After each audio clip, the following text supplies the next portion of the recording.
Hi guys, this is Nikki Rowland for Hip Kit Club, and today I am making a layout for Sketch Friday. I'm using the July kits. This is my first layout made with the July kits. I have the main kit, the Project Life kit, the embellishment kit, and also the colour kit too.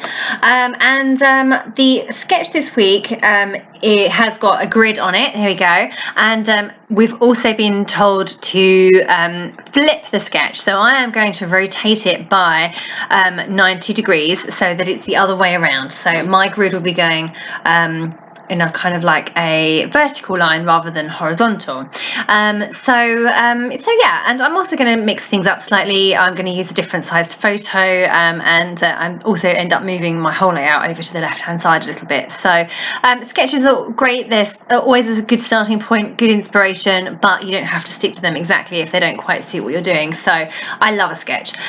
So anyway, I'm using one of the pieces of Webster's Pages paper. And it is the cut apart sheet that has all these different elements on there, journaling cards and bits and pieces, and it has this 6x8 grid on there that contains 12 little squares. They're about 2 inches each, 2 inches by 2 inches. So that grid just spoke to me, and I was like, that is exactly what I want to use for this layout. So I cut up all of the squares from that grid, and I distressed the edges of all of them too. I don't think I've done that yet, but I'm about to. There were a couple that didn't quite work, so I'm going to hide some under my photo, but also I swapped a few out with some other pattern papers as well. So yeah, when the colour wasn't right, or the saying or phrase wasn't quite right, then that's when I looked to swap a couple out with other things. So yeah. Anyway, this this grid just totally spoke to me. I just wanted to make sure that that was the back of my layout. As you can see, I'm using a square photo there. It's about 4 inches square, maybe slightly smaller, the sketch calls for a large photo, maybe a 6x4, to go in the centre of the grid, but I am mixing things up slightly and I'm going for a square photo instead, and it will only cover up a small amount of the grid, and I'm also not going to place it centrally either. So these are all little modifications that you can make for sketches. So that's why I think they're just such a great starting point. They're great inspiration. Okay, so moving on now to my title. I really wanted to use that word sweet. I'm having trouble figuring out where I can place it on the layout, because it has a very large ascending letter, the T, I'm struggling a bit. So I've mounted it onto white cardstock and cut round it, so that will make it easier for placement, but I'm still not quite sure what I'm going to do about it yet. Okay, so moving on now, I wanted to create some mixed media behind my grid, and I've gone for, I'm just using some texture paste here that I'm putting through the Echo Park stencil that came in the July colour kit, and I'm going to use the Lindy's colours that came in the kit to create my background. So there we are there. My texture paste is now dry, and I'm just going with some very, very light application of some of the Lindy's sprays. So I've mixed the yellow and the pink together to create an orange. I've put it onto my cardstock, and then I have spritzed it with water to make it even lighter. I just wanted it to be a really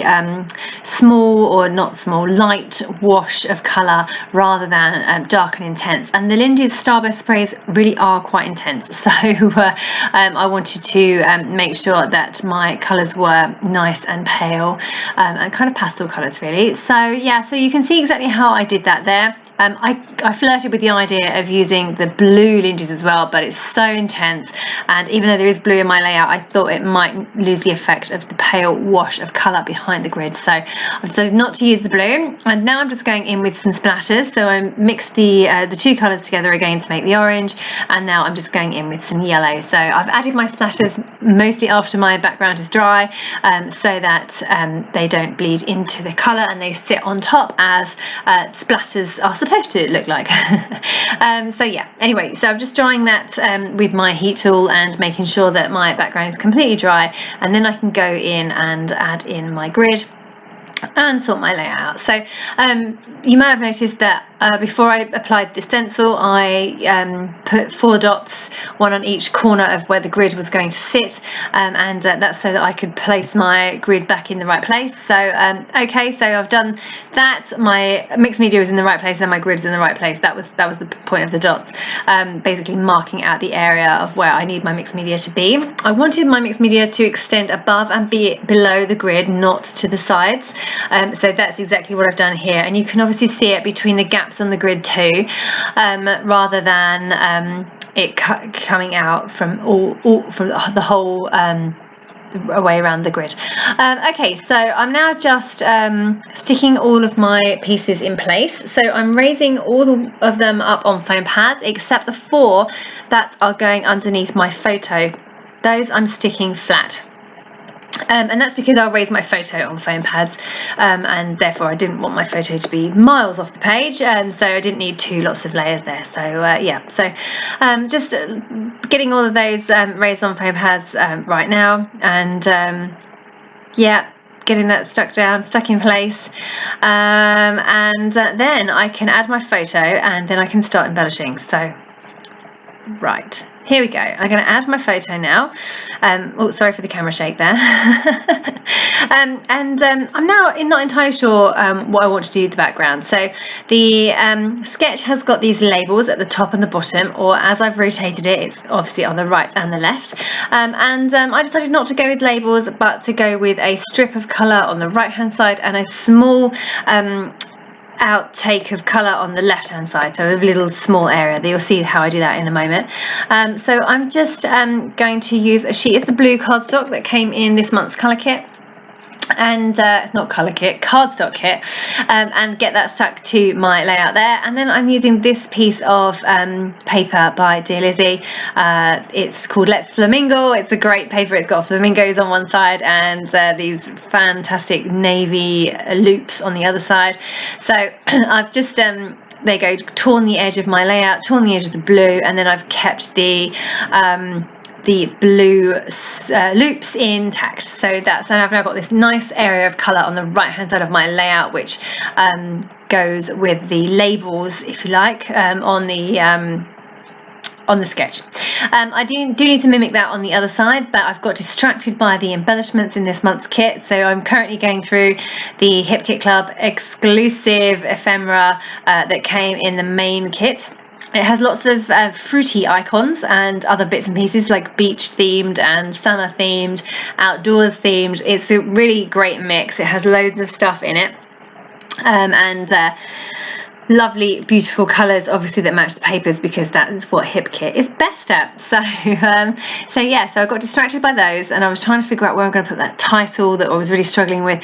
The main issue is that I've got 11 on my photo, because it's his 11th month photo, so I put the number 11 digitally on the photo, and then that caused me all sorts of issues. So I'll do sort that out in a bit.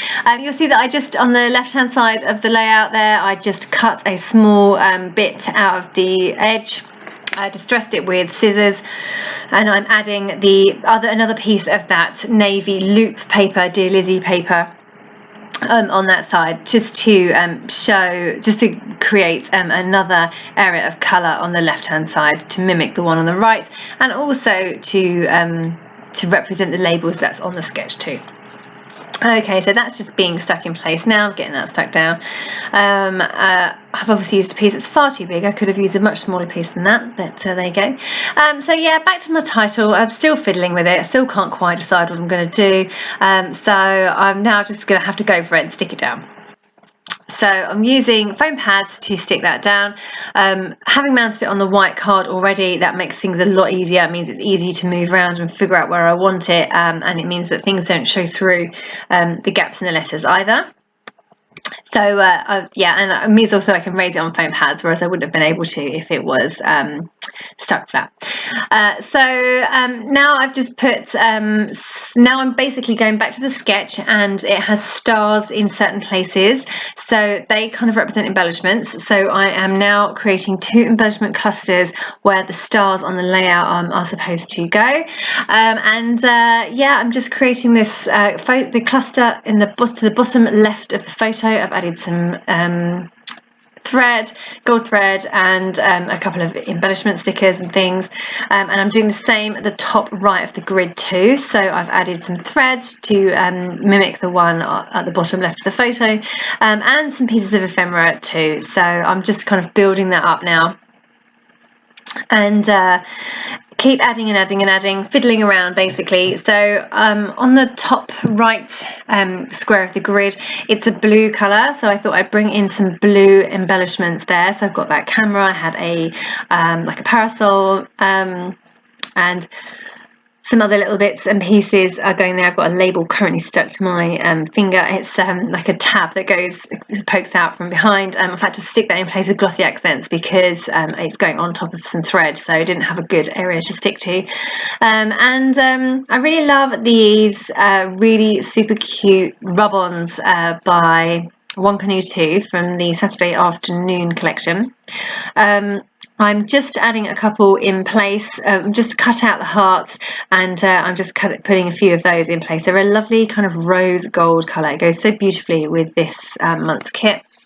With all the orange tones, orange and yellow tones, that rose gold colour is just so beautiful and just complements it so well. So rub-ons these days are much better than they used to be, thank goodness. They stick on, and you rub them with a lolly stick and they stick like a breeze. So that's fantastic, because I remember endless hours of frustration with rub-ons in the past where you rub and they don't come off properly, and oh, what a mess. So I'm so pleased that formula has improved so significantly, and I'm just going in now and adding some brads. So from the Cartabella